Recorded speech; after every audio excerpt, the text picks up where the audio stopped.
Good evening, everyone. Welcome back to our Halloween of 30 days and 30 nights of scary stories and poems.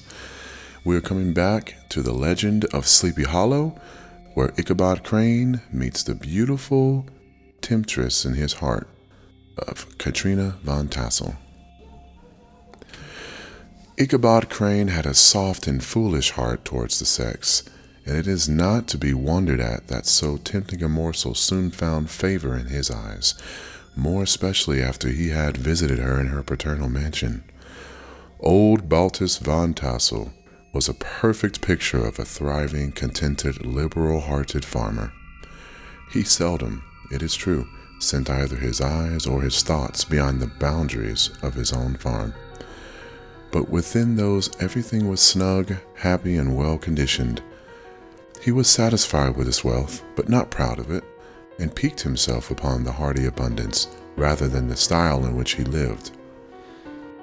His stronghold was situated on the banks of the Hudson, in one of those green, sheltered, fertile nooks in which the Dutch farmers are so fond of nestling. A great elm tree spread its broad branches over it, at the foot of which bubbled up a spring of the softest and sweetest water, in a little well formed of a barrel, and then stole sparkling away through the grass to a neighboring brook that babbled along among alders and dwarf willows. Hard by the farmhouse was a vast barn that might have served for a church, every window and crevice of which seemed bursting forth with the treasures of the farm. The flail was busily resounding within it from morning to night.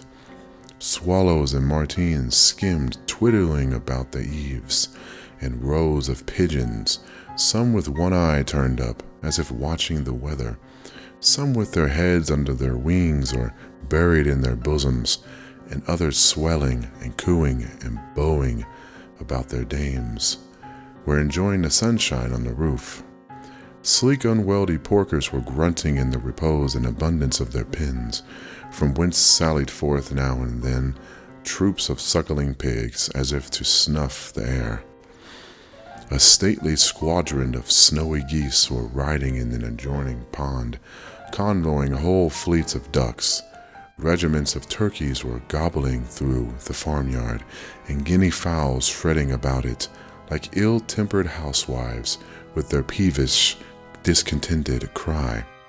Before the barn door strutted the gallant cock, the pattern of a husband, a warrior, and a fine gentleman, clapping his burnished wings and crowing in the pride and gladness of his heart, sometimes tearing up the earth with his feet, and then generously calling his ever-hungry family of wives and children to enjoy the rich morsel which he had discovered.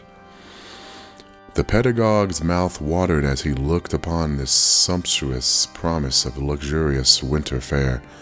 In his devouring mind's eye he pictured to himself every roasting pig running about with a pudding in his belly and an apple in his mouth. The pigeons were snugly put to bed in a comfortable pie and tucked in with a coverlet of crust. The geese were swimming in their own gravy, and the ducks pairing closely in dishes, like snug married couples, with a decent competency of onion sauce. In the porkers he saw carved out the future sleek side of bacon and juicy relishing ham, not a turkey, but he beheld daintily trussed up, with its gizzard under its wing, and peradventure a necklace of savory sausages, and even bright Chanticleer himself lay sprawling on his back, in a side dish with uplifted claws, as if craving that quarter which his chivalrous spirit disdained to ask while living. As the enraptured Ichabod fancied all of this, and as he rolled his great green eyes over the fat meadow lands, the rich fields of wheat, of rye, and buckwheat, and Indian corn, and the orchards burdened with ruddy fruit, which surrounded the warm tenement of Van Tassel, his heart yearned after the damsel who was to inherit these domains, and his imagination expanded with the idea, how they might be readily turned into cash, and the money invested in immense tracts of wild land and shingle places in the wilderness. Nay, his busy fancy already realized his hopes, and presented to him the blooming Katrina, with a whole family of children, mounted on the top of a wagon loaded with household trumpery, with pots and kettles dangling beneath, and he beheld himself bestriding a pacing mare, with a colt at her heels, setting out for Kentucky, Tennessee, or Lord knows where. When he entered the house, the conquest of his heart was complete. It was one of those spacious farmhouses, with high-ridged but lowly sloping roofs, built in the style handed down from the first settlers, the low projecting eaves forming a piazza along the front, capable of being closed up in bad weather. Under this were hung flails, harness, various utensils of husbandry, and nets for fishing in the neighboring river.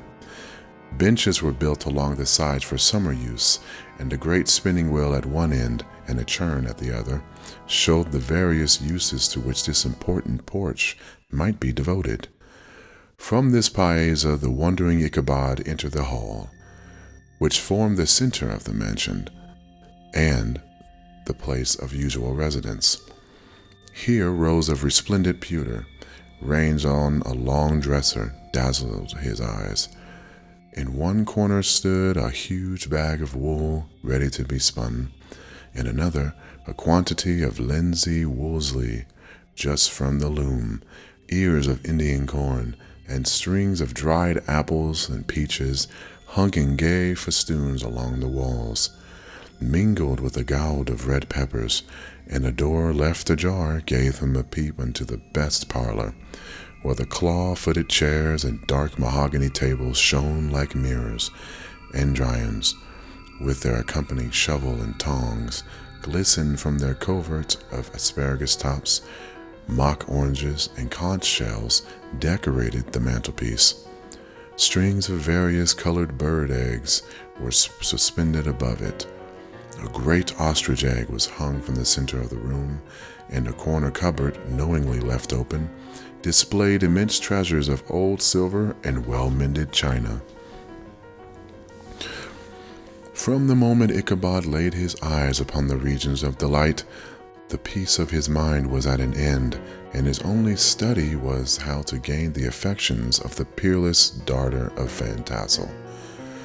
In this enterprise, however, he had more real difficulties than generally fell to the lot of a knight-errant of yore, who seldom had anything but giants, enchanters, fiery dragons, and such like easily conquered adversaries to contend with, and had to make his way merely through gates of iron and brass, and walls of adamant to the castle keep, where the lady of his heart was confined, all which he achieved as easily as a man would carve his way to the center of a Christmas pie, and then the lady gave him her hand as a matter of course. Ichabod, on the contrary, had to win his way to the heart of the country coquette, beset with a labyrinth of whims and caprices, which were forever presenting new difficulties and impediments, and he had to encounter a host of fearful adversaries of real flesh and blood, the numerous rustic admirers, who beset every portal to her heart, keeping a watchful and angry eye upon each other, but ready to fly out in the common cause against any new competitor. Among these, the most formidable was a burly, roaring, roistering blade of the name of Abraham, or, according to the Dutch abbreviation, Broom van Brunt, the hero of the country round, which rang with his feats of strength and hardihood. He was broad-shouldered and double-jointed, with short, curly black hair, and a bluff but not unpleasant countenance, having a mingled air of fun and arrogance. From his Herculean frame and great powers of limb, he had received the nickname of Brom Bones, by which he was universally known. He was famed for great knowledge and skill in horsemanship, being as dexterous on horseback as a Tartar. He was foremost at all races and cockfights, and with the ascendancy which bodily strength always acquires in rustic life, was the umpire in all disputes, setting his hat on one side and giving his decisions with an air and tone that admitted of no gainsay or appeal. He was always ready for either a fight or a frolic, but had more mischief than ill will in his composition, and with all his overbearing roughness there was a strong dash of Wagner's good humor at bottom. He had 3 or 4 boon companions who regarded him as their model, and at the head of whom he scoured the country, attending every scene of feud or merriment for miles round.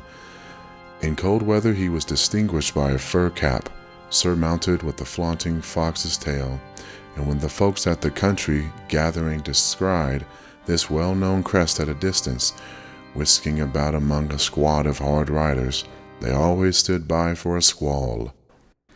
Sometimes his crew would be heard dashing along the farmhouses at midnight with hoop and halloo, like a troop of Don Cossacks, and the old dames, startled out of their sleep, would listen for a moment till the hurried scurry had clattered by, and then exclaim, "Hey, there goes Brom Bones and his gang!" The neighbors looked upon him with a mixture of awe, admiration, and goodwill, and, when any madcap prank or rustic brawl occurred in the vicinity, always shook their heads and warranted Brom Bones was at the bottom of it. This Rentipool hero had for some time singled out the blooming Katrina for the object of his uncouth gallantries, and though his amorous tourings were something like the gentle caresses and endearments of a bear, yet it was whispered that she did not altogether discourage his hopes.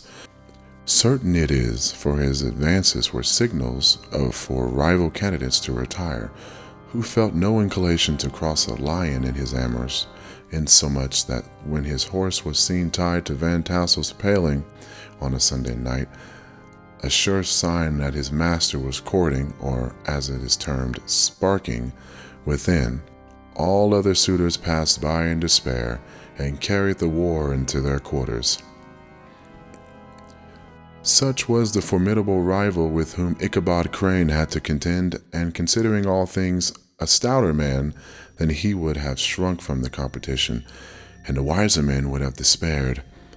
He had, however, a happy mixture of pliability and perseverance in his nature. He was in form and spirit like a supple jack, yielding but tough. Though he bent, he never broke, and though he bowed beneath the slightest pressure, yet the moment it was away, jerk, he was as erect and carried his head as high as ever. To have taken the field openly against his rival would have been madness, for he was not a man to be thwarted in his amours, any more than the stormy lover Achilles. Ichabod, therefore, made his advances in a quiet and gently insinuating manner. Under cover of his character of singing master, he made frequent visits at the farmhouse. Not that he had anything to apprehend from the meddlesome interference of parents, which is so often a stumbling block in the path of lovers. Balch Van Tassel was an easy, indulgent soul. He loved his daughter better even than his pipe, and, like a reasonable man and an excellent father, let her have her way in everything.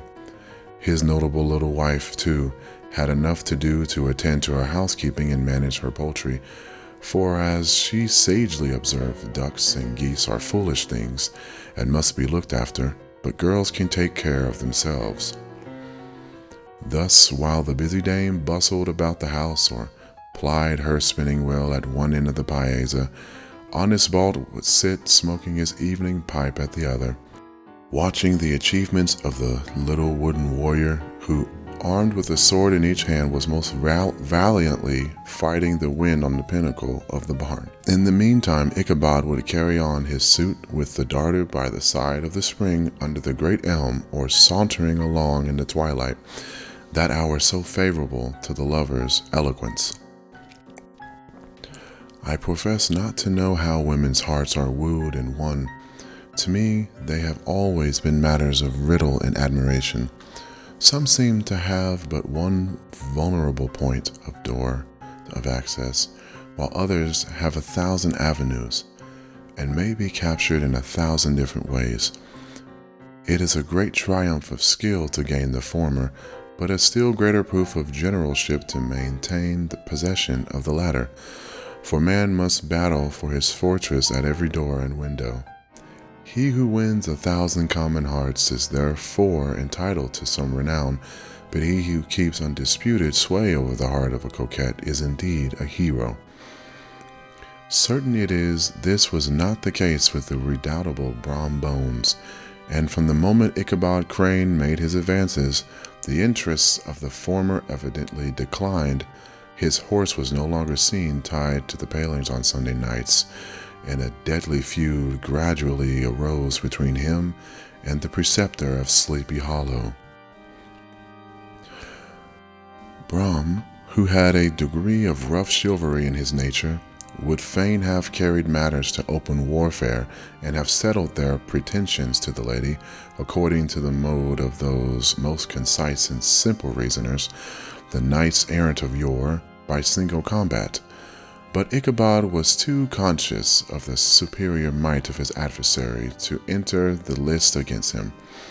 He had overheard a boast of Bones that he would double the schoolmaster up and lay him on the shelf of his own schoolhouse, and he was too wary to give him an opportunity. There was something extremely provoking in this obstinately pacific system. It left Brom no alternative but to draw upon the funds of rustic waggery in his disposition, and to play off boorish practical jokes upon his rival. Ichabod became the object of whimsical persecution to Bones and his gang of rough riders. They harried his hitherto peaceful domains, smoked out his singing school by stopping up the chimney, broke into the schoolhouse at night in spite of its formidable fastenings of whitened window stakes, and turned everything topsy-turvy, so that the poor schoolmaster began to think that all the witches in the country held their meetings there. But what was still more annoying, Brom took all opportunities of turning him into ridicule in presence of his mistress, and had a scoundrel dog whom he taught to whine in the most ludicrous manner, and introduced as a rival of Ichabod's to instruct her in psalmody. In this way matters went on for some time, without producing any material effect on the relative situations of the contending powers. On a fine autumnal afternoon, Ichabod, in pensive mood, sat enthroned on the lofty stool from whence he usually watched all the concerns of his little literal realm. In his hand he swayed a ferule, that spectre of despotic power. The birch of justice reposed on 3 nails behind the throne, a constant terror to evil-doers, while on the desk before him might be seen sundry contraband articles and prohibited weapons, detected upon the persons of idle urchins, such as half-munched apples, pop-guns, whirligigs, fly cages, and whole legions of rampant little paper gamecocks. Apparently there had been some appalling act of justice recently inflicted, for his scholars were all busily intent upon their books, or slyly whispering behind them with one eye kept upon the master, and a kind of buzzing stillness reigned throughout the schoolroom. It was suddenly interrupted by the appearance of a Negro in toed cloth jacket and trousers, a round-crowned fragment of a hat, like the cap of Mercury, and mounted on the back of a ragged, wild, half-broken colt, which he managed with a rope by way of halter. He came clattering up to the school door with an invitation to Ichabod to attend a merry-making or quilting frolic to be held that evening at Minor Van Tassel's, and having delivered his message with that air of importance and effort at fine language which a Negro is apt to display on petty embassies of the kind, he dashed over the brook and was seen scampering away up the hollow, full of the importance and hurry of his mission. All was now bustle and hubbub in the late quiet schoolroom. The scholars were hurried through their lessons without stopping at trifles. Those who were nimble skipped over half with impunity, and those who were tardy had a smart application now and then in the rear, and to quicken their speed or help them over a tall word. Books were flung aside without being put away on the shelves. Inkstands were overturned, benches thrown down, and the whole school was turned loose an hour before the usual time, bursting forth like a legion of young imps, yelping and racketing about the green in joy at their early emancipation.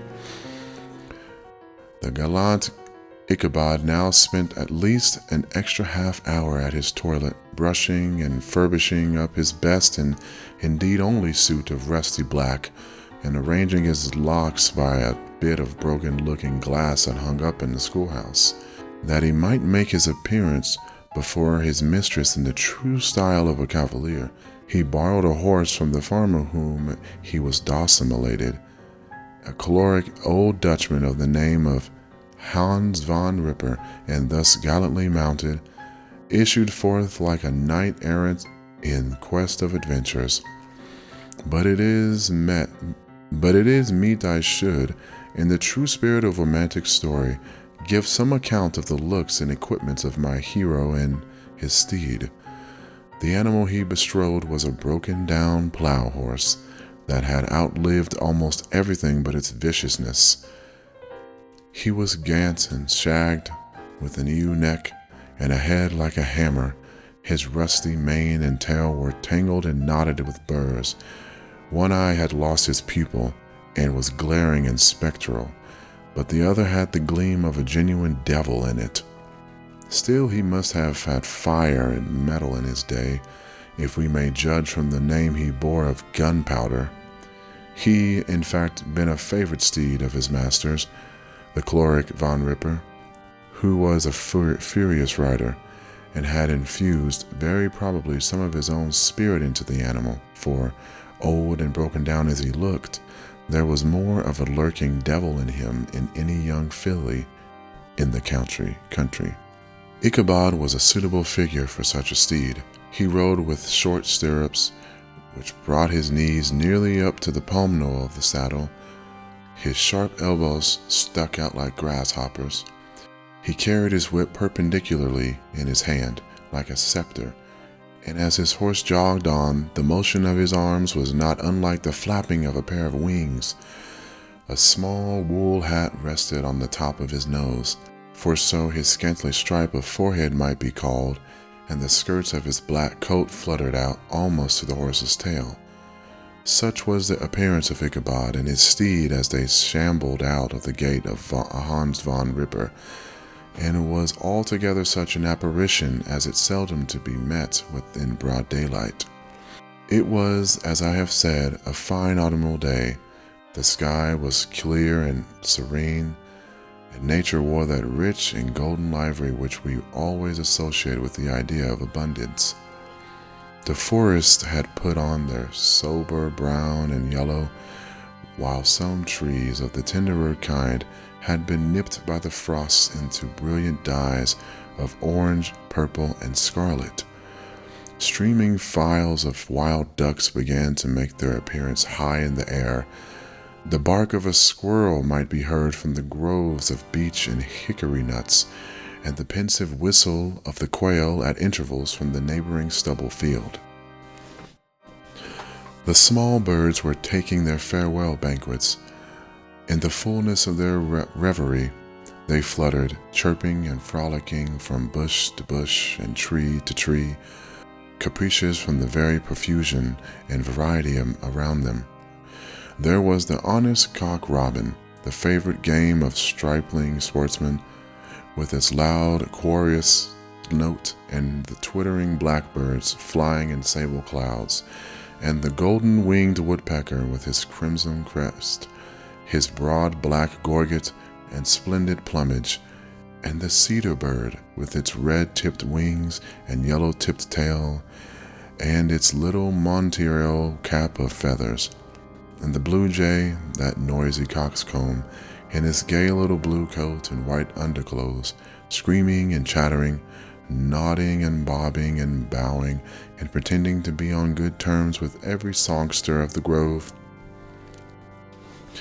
As Ichabod jogged slowly on his way, his eye ever open to every symptom of culinary abundance, ranged with delight over the treasures of jolly autumn. On all sides he beheld vast store of apples, some hanging in oppressive opulence on the trees, some gathered into baskets and barrels for the market, others heaped up in rich piles for the cedar press.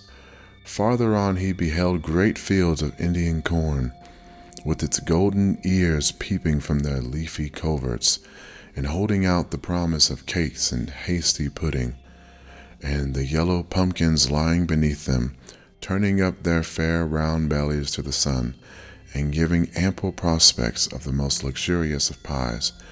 And anon he passed the fragrant buckwheat fields, breathing the odor of the beehive, and as he beheld them, soft anticipation stole over his mind of dainty slapjacks, well buttered and garnished with honey or a treacle by the delicate little dimpled hand of Katrina Von Tassel.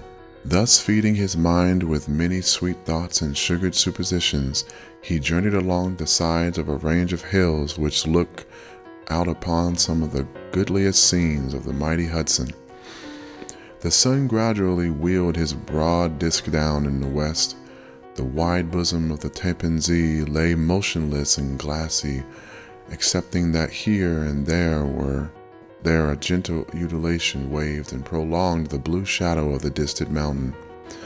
A few amber clouds floated in the sky, without a breath of air to move them. The horizon of a fine golden tint, changing gradually into a pure apple green, and from that into the blue, deep blue of the mid-heaven. A slanting ray lingered on the woody crests of the precipices that overhung some parts of the river, giving greater depth to the dark gray and purple of their rocky sides. A sloop was loitering in the distance, dropping slowly down with the tide, her sail hanging uselessly against the mast, and as the reflection of the sky gleamed along the still water, it seemed as if the vessel was suspended in the air. It was toward evening that Ichabod arrived at the castle of Herr von Tassel, which he found thronged with the pride of flower of the adjacent country. Old farmers, a spared, leathern-faced race, in homespun coats and breeches, blue stockings, huge shoes, and magnificent pewter buckles. Their brisk, withered little dames in close-crimped caps, long-waisted short gowns, homespun petticoats with scissors and pincushions, and gay calico pockets hanging on the outside. Buxom lasses, almost as antiquated as their mothers, excepting where a straw hat, a fine ribbon, or perhaps a white frock, gave symptoms of city innovation. The sons, in short square-skirted coats with rows of stupendous brass buttons, and their hair generally queued in the fashion of the times, especially if they could procure an eel skin for the purpose, it being esteemed throughout the country as a potent nourisher and strengthener of the hair. Brom Bones, however, was the hero of the scene, having come to the gathering on his favorite steed, Daredevil, a creature, like himself, full of mettle and mischief, and which no one but himself could manage. He was, in fact, noted for preferring vicious animals, giving to all kinds of tricks which kept the rider in constant risk of his neck, for he held a tractable, well-broken horse as unworthy of a lad of spirit. Fain would I pause to dwell upon the world of charms that burst upon the enraptured gaze of my hero, as he entered the state parlor of Von Tassel's mansion. Not those of the bevy of buxom lasses, with their luxurious display of red and white, but the ample charms of a genuine Dutch country tea table in the sumptuous time of autumn. Such heaped-up platters of cakes of various and almost indescribable kinds, known only to experienced Dutch housewives. There was the doddy donut, the tender oily cake, and the crisp and crumbling cruller, sweet cakes and short cakes, ginger cakes and honey cakes, and the whole family of cakes. And then there were apple pies and peach pies and pumpkin pies, besides slices of ham and smoked beef, and moreover delectable dishes of preserved plums and peaches and pears and quinces, not to mention broiled shade and roasted chickens, together with bowls of milk and cream, all mingled higgledy-piggledy, pretty much as I have enumerated them, with the motherly teapot sending up its clouds of vapor from the midst. Heaven bless the mark. I want breath and time to discuss this banquet as it deserves, and am too eager to get on with my story. Happily, Ichabod Crane was not in so great a hurry as his historian, but did ample justice to every dainty. He was a kind and thankful creature, whose heart dilated in proportion at his skin was filled with good cheer, and whose spirit rose with eating, as some men's do with drink. He could not help, too, rolling his large eyes round him as he ate, and chuckling with the possibility that he might one day be lord of all this scene of almost unimaginable luxury and splendor. Then he thought how soon he'd turn his back upon the old schoolhouse, snap his fingers in the face of Hans von Ripper and every other niggardly patron, and kick any itinerant pedagogue out of doors that should dare to call him comrade. Old Baltus Van Tassel moved about among his guests with a face dilated with content and good humor, round and jolly as the harvest moon. His hospitable attentions were brief, but expressive, being confined to a shake of the hand, a slap on the shoulder, a loud laugh, and a pressing invitation to fall to and help themselves.